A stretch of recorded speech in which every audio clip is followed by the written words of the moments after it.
We've got maritime security expert Ray Powell back in the studio and back in Manila. He's the director of Sealight Gordian Knot Center. Welcome back to Storycon, Ray. Welcome back, Reggie. Welcome back. Ray Powell is in the house. I am in the house. No costume. Are you gonna rap? Is he gonna rap? You don't want to hear that. Okay, we're talking to you today over a couple of things. First off, you testified at a Senate Foreign Relations Committee hearing in the States about the U.S.'s Indo-Pacific strategy. How did that go? Well, actually, it went very well overall because there are a few places where you can find general agreement in Washington, D.C., even in the era of a government shutdown over everything else. So they invited three of us in, myself, Craig Singleton, and Eli Ratner, to talk about essentially, combating China's gray zone strategy. And my testimony was all about the fact that the United States, after 5 decades of watching China conduct a gray zone war in the South China Sea, actually needs a strategy. And so that seems odd to say that after 5 decades we still don't really have a strategy, but that was my contention. We still don't really have a strategy. So for now, there's not an iota of a strategy? Look, there have been lots of pieces of strategies. Because you have an right? Asia pivot during the time of Obama. Oh, yeah. Then the time of Trump, the first time a U.S. president said that they are going to defend Taiwan militarily, away from the Kissinger era of strategic ambiguity. Yeah. So, That was during Biden. Are these not? Biden. Are these not elements of a strategy? Elements do not make a strategy. Yeah. So, and that's my the in some ways, the ingeniousness of China's gray zone strategy is that it takes advantage of all the gaps in our bureaucracy. Mm-hmm. So we have the military to do military things. We have diplomacy going on in the State Department. We have, the Homeland Security doing its thing. But we like all of those neat little boxes. We're either at peace or at war, where it's either legal or illegal. All of these things. And they just fill in the gaps where they know that we don't have something that can sort of counter them. So there's a lack of a counter strategy to this day. But what are you looking for essentially? Well, what I told the Foreign Relations Committee was what I think is somebody needs to be in charge of gray zone counter strategy, right? So specifically just gray zone. Specifically gray zone, right? Because we have people at Indo-PACOM and in the Pentagon who are working on military strategy, exactly. right? Right. But the problem is that whose job is the maritime militia? Right? Maritime militia is a bunch of fishing ships that don't fish, that are double-hulled and used as a paramilitary force, and it's nobody's job to counter the maritime militia, right? And of course the other piece of this is alongside gray zone warfare is political warfare, which China also conducts, and that's another thing. So we divide times into times of peace and times of war. Right now, for the most part, America is at peace. But China doesn't divide. They're both at peace and at war at the same time, right? So they have an ongoing gray zone and political war that they are conducting at all times, and we are sort of, That's what I want to say, because gray zone strategy should be part of a bigger strategy. Yes. Because China's gray zone strategy is part of, as you said, a bigger political, technological, economic strategy. So you cannot engage them simply on a very tactical level. I agree. And, so what I think actually what would need to happen is that when we do put out our next national security strategy, there should be a part of that devoted to counter gray zone. Yeah. But you might be changing administrations every 4 years. Unlike China, they stay there in secula seculorum. That sound Ruler for life. That sounds like a criticism. And by the way, are you at peace? Didn't you just rename your Defense Department to Department of War? I did. Okay, well, I'm just saying. You think they called me? Okay, anyway. But Ray, you're saying part of the weakness is the fact that you might be changing your strategies every so often. Well, every administration. So that's the curse of democracy, right? And that is one of the things that China knows, right? China understands. Like the Philippines, the United States, Taiwan, its adversaries are cursed with the quote. In the words of Winston Churchill, the worst system in the world, except for everything else that's been tried, right? So, it's a blessing and a curse, right? And we have to just accept that we're going to have to figure this out so that eventually we develop an enduring gray zone strategy. And we do actually, the Biden strategy from the first Trump administration, national security strategy, it was actually a lot of continuity there. So we are going to have these big disruptions. But if we can think through this and, again, put somebody in charge of it so they can sort of, rally the forces and get people focused, then that will be a major step. But at what level should the strategy be developed? I think it's a National Security Council thing. In my Senate testimony, I essentially, argued for essentially a deputy national security advisor whose job it is to develop this strategy. So. China's been doing this for quite some time, so many years now. You're saying the U.S. never developed, even conceptualized or thought about maybe we should start responding to this gray zone tactics. In the Australians are talking about hybrid, the Japanese are talking about hybrid threats. Yeah. But how come the U.S. is not talking about it? Well, okay, so it's not that we don't talk about it. The Japanese talk about it, America talks about it, Australia, everybody talks about it. The question is, does anybody turn it into an executable strategy? And what I'm saying is that actually, among democracies generally, I was specifically talking to the United States because I was before the U.S. Senate. But this is a pretty broad problem across, I'm going to make the same basic argument when I go to Vietnam next week and talk to the Southeast Asian nations that are there. It's actually a pretty big problem that we need to sort of look at corporately, but during my Senate testimony, of course, I was laser focused on the U.S. But even China But Australia and Japan, when they talk about... during the time of Deng Xiaoping and Zhou Enlai, it's basically defensive. Let us outweight them. They will eventually. Hide and bide, we would call it. They will eventually implode in their own contradictions. The West. But when Xi Jinping arrived, it became more offensive. World diplomacy, competition as a superpower, etc. So they also are adjusting. They are. One of the things is their rising confidence is giving them the sort of a mandate to go ahead and see how far can we push this. That's why you've seen all of this new activity, for example, around sealing off Scarborough Shoal.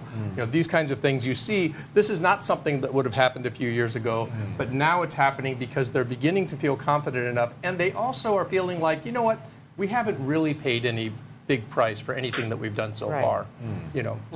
So they're pushing the envelope. I think Amy, you were saying something about Australia and Japan. Australia and Japan, when they talk about hybrid strategy, it's a whole of government approach. They include economic and defense. No, not just defense, not just security, but information technology. They are using extensively AI. All these technological advances, and it's part of a integrated strategy. It's a new type of defense. And you're saying it's not yet happening in the US. I understand that there is also a lot of discussion within the Pentagon I'm not sure about the Trump administration, but before we were hearing about it as well from the US. Well, so I don't want to lead anybody astray. I don't think that the U.S. is lagging behind Australia and Japan. I think that we all have the same problem. And again, everybody talks about the gray zone. It's just a matter, and like during the Biden administration, we had something called, in the U.S., we had something called integrated deterrence, where we wanted to sort of bring everything together. The problem was it never really happened. So there wasn't somebody in charge of it. And they didn't really whip the forces into, everybody was doing it. So what I'm saying is we actually have to go a few steps beyond where we've been thinking up until now and recognize that just in the same way that we have this integrated threat, we actually need to have an integrated response. And nobody takes Australia seriously as a naval power. Well, ouch. I'm not going to be dissing on Australia here. I used to be the defense attaché to Australia. I have a lot of friends down there. So. They're trying to be. I mean, to their credit, they are investing in their naval forces. But what I was going to ask is, all right, so you went and testified at this committee at the Senate Foreign Relations. What was the outcome? I know you were trying to get some of the language of your testimony into the bills that they eventually write, but did you get a sense of how favorable they were to what you said? They were very favorable. Now, the proof will be in the pudding, right? If in the coming months we begin to see people begin to slip language into some of these bills, that's when we'll actually know. But the legislative process is, it's what we call making sausage, right? It's Again, ugly, the curse of democracy, right? Exactly. On more concrete terms, like Scarborough, the Chinese have publicly said they will take over Scarborough as their Maritime geo-reserve. No? What does that mean? Will they really establish physical barriers for Filipino fishermen? They already have. But Will I they think put the facilities there? Okay, so Like that's the Mr. million dollar, Shoal. right? So that's the million dollar question, and of course, everybody got very excited when we saw those aerial pictures of something that looked like construction, and then we realized it was actually something in the Philippines put there a while ago. But no, I think everybody's thinking about that. One of the interesting things about China's nature reserve is it only basically covers a third of Scarborough Shoal. It's basically the northeast part of the triangle.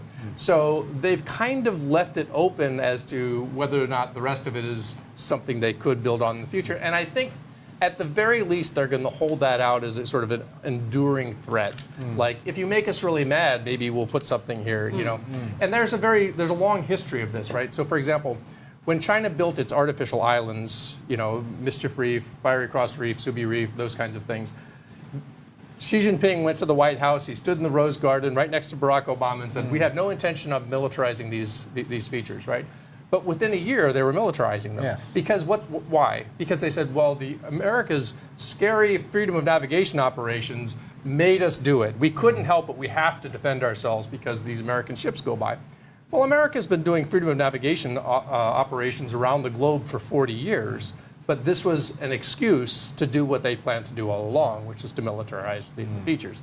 So, I mean, obviously, I'm sure that the AFP and the Philippine Coast Guard and everybody is going to be watching, in the United States and everybody else, Sealight, be watching very closely to see what happens there. And in the first sign of something actually, if it begins to look like it's going to be built, that will be, I think, a major international. At this point, you have no worries that something is going to be built because of that announcement. I have worries all the time, but I don't have any indication that it's about to happen. But what was the statement about? If they made a statement that they will build their own nature reserve. What does that mean? I don't think if so. It doesn't have any substance inside. Here's the thing: I am a firm believer that the condition of Scarborough Shoal is actually quite bad. China's giant clam harvesting went on there for over a decade. Unabated. It is extremely destructive behavior. I noticed Sealight documented that last year, around May, all of a sudden, all of the giant clam harvesting ships left, and they've never come back. And at the same time, China sent these researchers down, and they put out this report that says, everything's great. It's a beautiful place. Now they've been sending out like these videos that show how beautiful Scarborough Shoal is. I think the fact that they banished the giant clam harvesters tells you everything you need to know about what the real condition of Scarborough Shoal is. So I think the nature reserve thing is just part of their lawfare. It's one more thing to say, we own it so we can establish a nature reserve. So it's more on the level of propaganda, Yes. For now. Oh, yeah. Or they're trying to protect what they claim to be their own now. Exactly. I mean, so Because it's ours, so we have they can say, hey, we're taking care of the environment. Everybody be quiet. We're responsible stewards of this thing we just stole. Is that going to work? Probably. In the short term, what's the counter? Right? Correct, exactly. So, and no one's countering it at this point. I mean, you could file diplomatic protest, but what does it do? I think you have to think very long term, right? How do occupations end? They end when the occupier gets tired of the fight, right? And it happens even to the greatest empires in the world. It happened to the U.S. and Afghanistan. It happened to Britain in India. It happens over a long period of time, but it is a long fight, which is why it's important that like the Philippine Coast Guard and BFAR and the Navy continue to go out there to show the flag and to say, we have not given up on our claim. Let me change gears. Let me change gears. What happened in August with the Chinese Navy apparently trying to ram one of our vessels? Yeah. Instead, ending up ramming one of its own. Yeah. What does that tell you? Because before, we wouldn't see something like that. We would not see the Chinese Navy. So BRP Suluan, according to the reports, was within 10.5 nautical miles of Scarborough Shoal. China has been trying to enforce a 30 nautical mile exclusion zone. Mm-hmm. So in other words, the Suluan was well inside the exclusion zone. And I believe that the destroyer came in to essentially establish order, right? We have to teach these guys a lesson. And the PLA Navy and the China Coast Guard are not used to working in close tactical coordination. So they got their wires crossed. And in the end, the PLA ship, the destroyer, had to make a decision as to which way it was going to go when the other ship, when the China Coast Guard ship got in the way.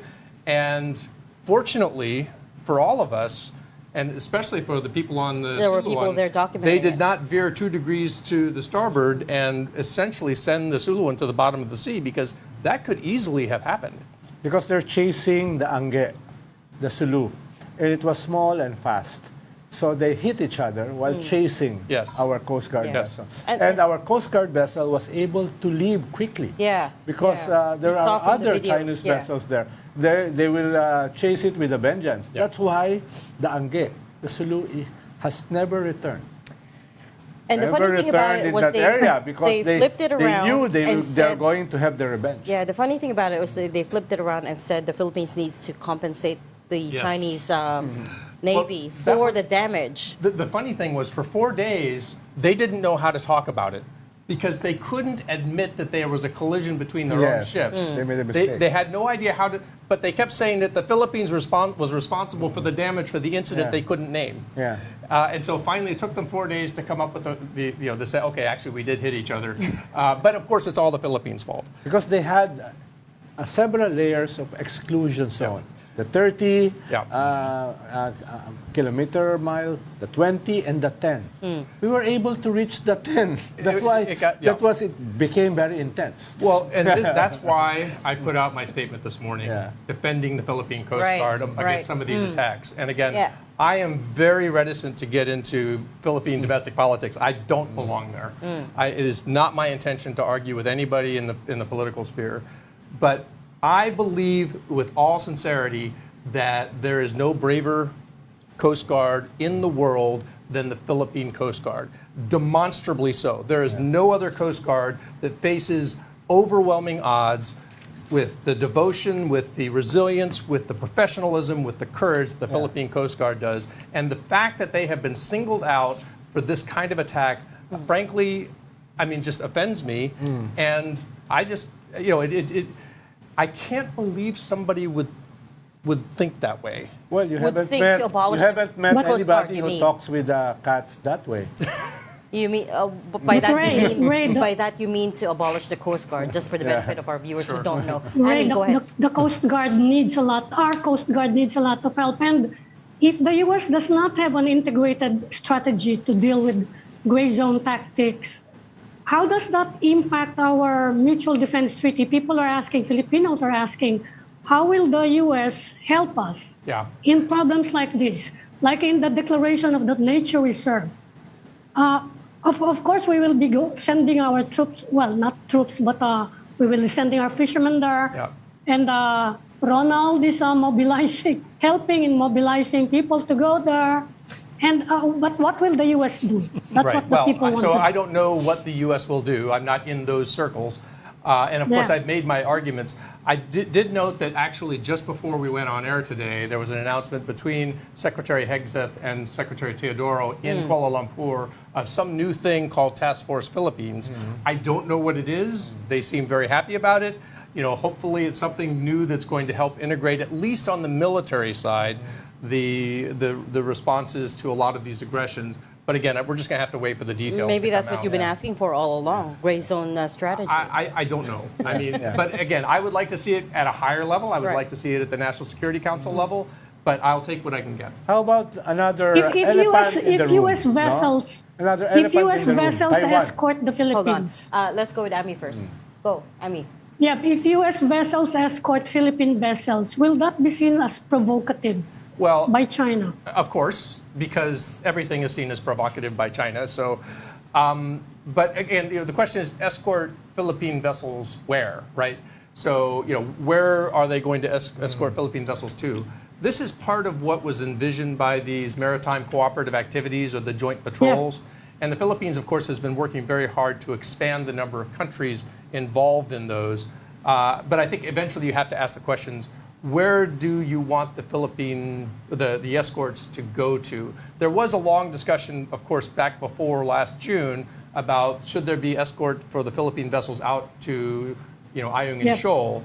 That has been rejected. That's kind of been pushed to the background now anyway because there's this accommodation that's been made. But yeah, I mean, eventually that you have to ask those questions. It's the Philippines Army who rejected that proposal, not the Americans. Ronald, you had a question about Taiwan? Another elephant in the room, Taiwan. Yes. Because several months ago, for the first time, the president of the Philippines talked about preparing for war in Taiwan. No, I was amazed by that speech. So, what's going to happen there? Some are saying for the Chinese, this is the best time to take over Taiwan because you have a president who is a bit tentative. I continue to believe and say publicly that I do not believe that Xi Jinping wants war over Taiwan. I believe he thinks the gray zone strategy is working and that the threat of war is part of the gray zone strategy. And that's enough. Yes. So I have described Taiwan. The strategy for Taiwan is more like a boa constrictor than like a viper. So rather than a strike, it's a squeeze. And again, they understand democracies. They're hoping to get a more compliant government in Taipei in the future that will say, maybe if we give them a little more of what they want, then they'll be nice to us. Maybe we can still have harmony and everybody can do business and people will live in peace. And so, if they want to patrol our waters for us, well, maybe that's good for us. Maybe we can save money that way. And so you just give, again, this is what a gray zone strategy is designed to do, is to get you, to convince you that they are inevitable and it will work better for you if you just accept their supremacy and then you can just sort of be absorbed. And so that's what I think that their strategy remains. I think the threat of war will remain, and I think they are preparing for war, but I don't think they want to go to war. Let me go back to the collision in August. What would have happened if the Chinese Navy hit the BRP Sulu? And how would that complicate things as far as the MDT is concerned? I think that it would be very hard for President Marcos not to invoke the MDT at that point, because he's already said at Shangri-La last year that if a single Philippine sailor dies, that becomes an act of war. So, but what will be the reaction of the Americans? Well, exactly. Right. So this gets us into the question. Here's the thing: is just because you invoke the MDT doesn't mean you automatically go to war. That's a longer process. So I think that oftentimes we sort of, again, this is our habit as Western democracies or Western-style democracies who like things in neat categories.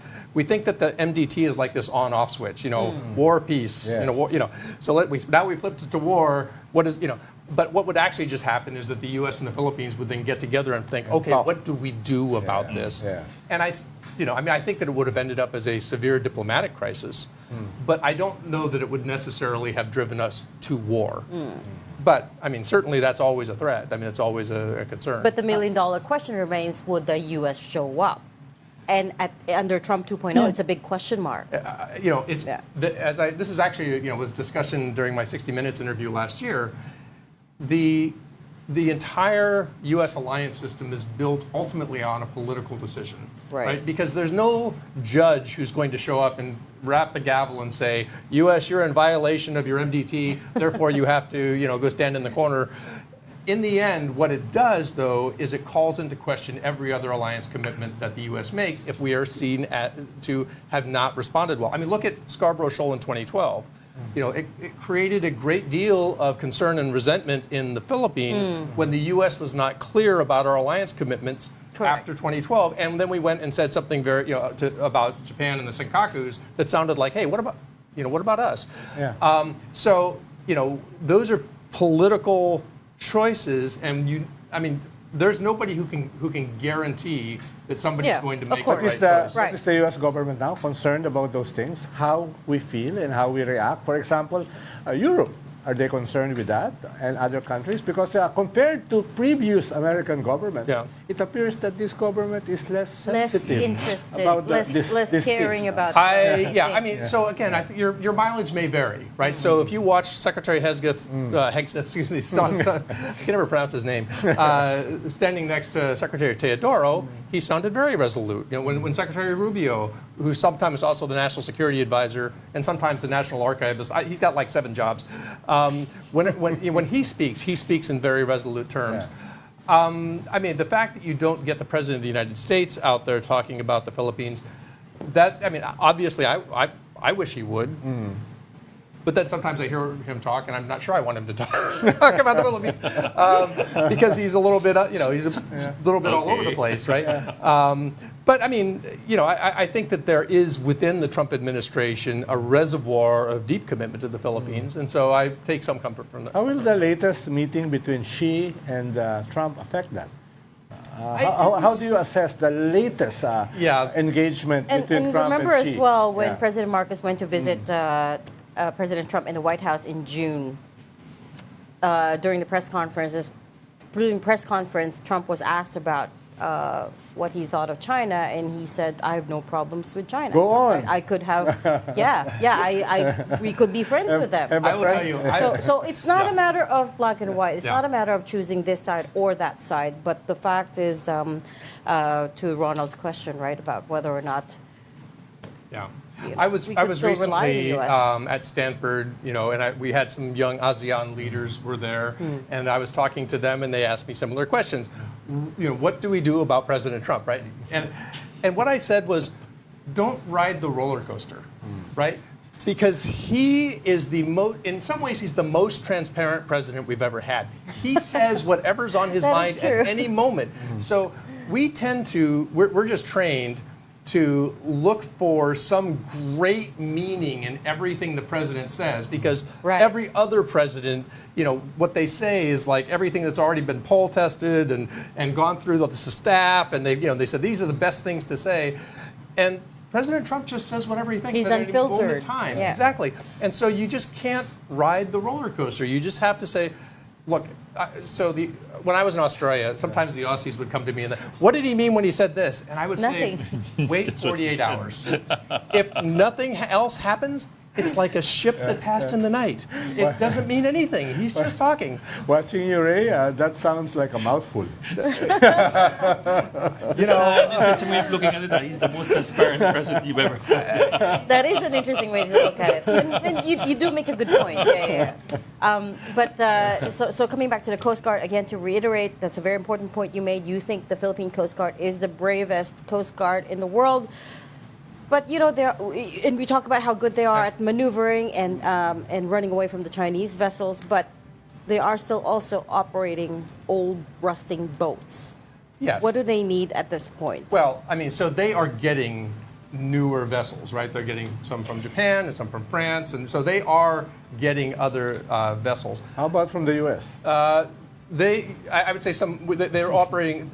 The U.S. has a very different system, but so oftentimes they'll be like what we call ODA. It's what we call something defense articles. I can't remember what the O stands for, but excess defense EDA, excess defense articles. So we often will give those, and we'll renovate them, and we'll give them to the Philippines. But in the past, actually, some of the Coast Guard vessels have ended up as Philippine Navy vessels. They painted them gray instead. But I mean, I think just as important, though, is going to be the training and because you need more people to operate more vessels, and that's very. You can't just throw a bunch of ships out there and they're not going to sail themselves, right? So you have to actually build. Capacity building is a very large thing. So it's going to be, and it's a slow thing. You don't just turn it off and on. It's going to take a lot of time. But I think that, the trajectory is good. And as I said, it's a long-term problem where, the Philippines is on a long-term trajectory. I'm encouraged by the trajectory. Fantastic. Okay, we'll leave that there. Thank you so much for talking to us today. That was maritime security expert and the director of the Stanford's Gordian Knot Center, Ray Powell. Thank you. Thank you.